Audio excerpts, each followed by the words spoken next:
है, उसके बारे में मैं आप पूरा प्रयास करूंगी कि मैं आपको इन सब चीज़ों के बारे में बता सकूं।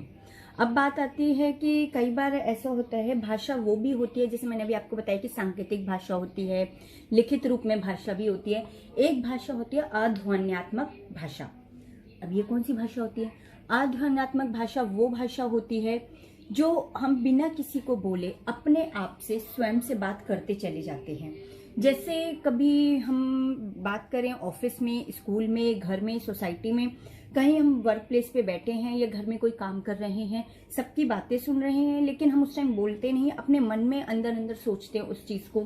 कि सामने वाले ने ये बात बोली तो मेरे अनुसार ये होना चाहिए, ये होना चाहिए। जरूरी नहीं हम उस टाइम अपना रिस्पॉन्स दें, तो उसके लिए उस विचार को हम अपने मस्तिष्क में ग्रहण कर लेते हैं, और जब भी हम कोई और काम कर रहे होते हैं तो वही थॉट हमारे मन में अंदर अंदर चलता रहता है कि इस कार्य को ऐसे करना था, मुझे इस बारे में ये अपनी प्रेजेंटेशन देनी है, अब ऐसा है मैं घर का काम करने के बाद ये करूंगा या ये करूंगी, या स्कूल का काम करते हैं तो स्कूल का काम करने के बाद, जैसे छोटे बच्चे होते हैं कि फटाफट अपने मन में एक प्लान प्रॉपर नहीं करते, बट मेंटेलिटी थोड़ा होता है कि फटाफट होमवर्क कर लूँ, फिर मैं खेलने जाऊंगा, फिर आज मैं उससे ये बात करूंगा कि मेरे घर में ये हुआ, मुझे ये चीज मिली। तो ये जो सब बातें होती हैं वो आपको नहीं बता रहा, हमें नहीं बोलकर नहीं बता रहा, वो अपने आप अंदर ही अंदर बात कर रहा है। उसको हम बोलते हैं अध्वन्यात्मक भाषा की बात कर रही थी मैं कि किस तरीके से व्यक्ति, मानव अपने अंदर ही अंदर बातों को बोलता चला जाता है। आपने अक्सर देखा होगा कि आप जिस घर में बड़े हुए हैं, जिस घर में जन्म लिया है, वहाँ की भाषा का आप लोग जो सीखते हैं, हम जो सीखते हैं, वो वाक्य विन्यास, वो शब्द भंडार, हमारा एक कोश इकट्ठा हो जाता है मस्तिष्क में, जो हम बोलते चले जाते हैं। भाषा का कई बार प्रभाव पड़ता है आपके आसपास के परिवेश पे, आपकी परिस्थिति पे निर्भर करता है। वो कैसे? वो ऐसे निर्भर करता है, आप जब घर से बाहर जाते हैं, एक बच्चा जब घर से बाहर स्कूल जाता है, उसे नए शब्दों का उच्चारण सुनने को मिलता है, नए शब्द मिलते हैं, नया वाक्य विन्यास मिलता है, उसको वो इस तरीके से सीखने का प्रयास करता है कि कई बार ऐसा होता है वो कुछ नया शब्द बोलता है और घर वाले उसे बोलते हैं ये कहाँ से सीखा।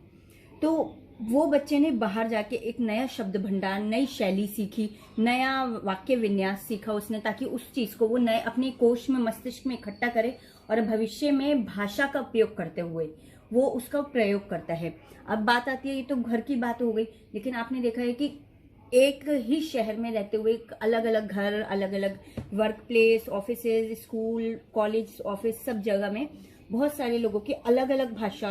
का तरीका होता है बोलने का। जैसे कोई शब्द होता है, हम बोल देते हैं नॉर्मल तरीके से पानी दे दो, तो कई लोगों का इसी वर्ड शब्द को बोलने का तरीका, पानी दे दो का लहजा ऐसा होता है कि जैसे वो हमें टोन मार रहे हैं, या वो एक अलग तरीके से खड़ी बोली का प्रयोग कर रहे हैं, या किसी अलग भाषा विन्यास का प्रयोग कर रहे हैं। तो ये सब प्रभाव पड़ता है एक परिस्थिति पर, एक पर्यावरण पर, एक परिवेश का बहुत ज्यादा प्रभाव पड़ता है, जिसको हम बोलते हैं शैली। अब शैली क्या होती है ये मैं आपको अगले वीडियो में बताऊंगी। उम्मीद करती हूँ आपको एक छोटा सा प्रयास मेरा पसंद आएगा कि हम भाषा किसे कहते हैं। वीडियो में हम शैली को देखेंगे, शैली होती क्या है, उसके आगे हम फिर भाषा का एक टॉपिक लेके आगे कंटिन्यू करेंगे, ताकि मैं आपको समझा सकूं भाषा। तो आप मेरे साथ बने रहिए, तब तक के लिए नमस्ते।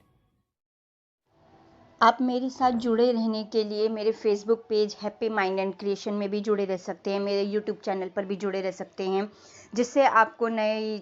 भाषा का, नए विषयों का ज्ञान प्राप्त होगा। और मेरा जो नया फेसबुक पेज है हैप्पी माइंड एंड क्रिएशन, उसमें आपको मोटिवेशनल स्पीकिंग, मेरे विचार सुनने को मिलेंगे,